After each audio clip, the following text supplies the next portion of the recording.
Yesterday was a shocker for Jakub Brzezinski. Fourth at the halfway point of the Dakar, the pole was full of hope, but on stage 6 the gearbox of the 303 let the 33-year-old down. He lost almost an hour and a half and dropped 2 places in the overall standings to 6th. A podium finish now looks highly unlikely for last year's 5th placed finisher.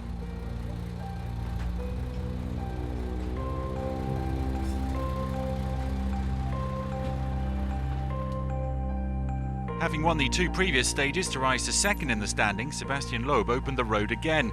But early in the stage he succumbed to electrical problems, losing almost 40 minutes before clawing some of that back. The fastest driver out there in the closing stages, as he lost 16.5 minutes to Nasser Al-Attiyah, dropping to 4th overall.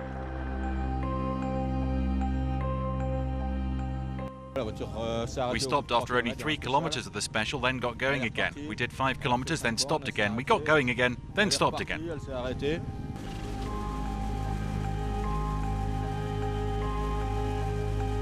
Seventh overall coming into the stage, Martin Prokop could match his finish from last year.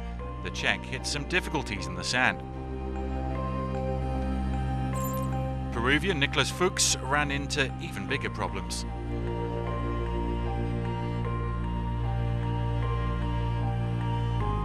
Defending champion Carlos Sainz has long been reduced to the role of a support man, here checking on the welfare of Stefan Peterhansel, the best placed of the minis. Sainz's pace was more than decent on this stage as he claimed 3rd. Peterhansel, though, was in a different league despite a setback or 2 along the route.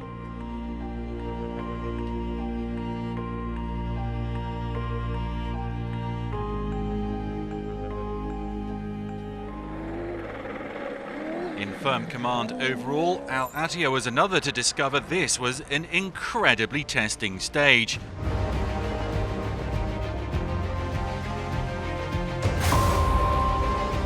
This from a dune specialist. Toyota driver still has a sizable advantage at the top of the standings, though he did drop 12 minutes to Peterhansel. This Dakar is far from done.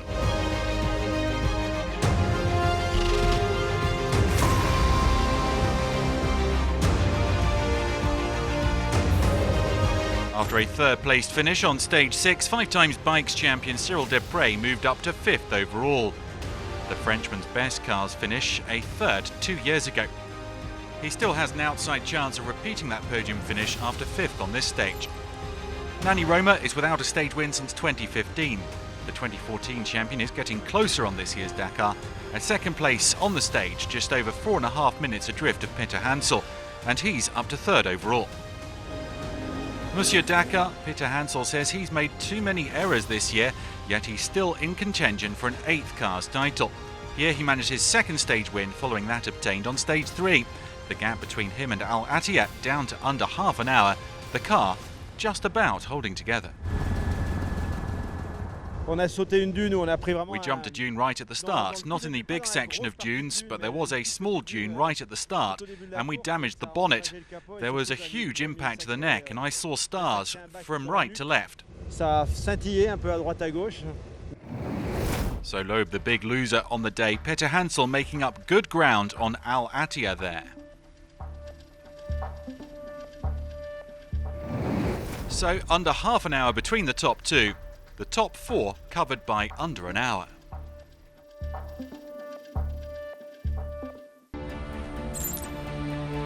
Onto the side-by-sides, and disaster for Sergei Karyakin, who was running 2nd overall at the start of the day, just 13.5 minutes off the pace. The Russian dramatically flipping his BRP at the 71-kilometre mark. Karyakin and his co-driver Anton Vlasiuk doing their best to get back on track.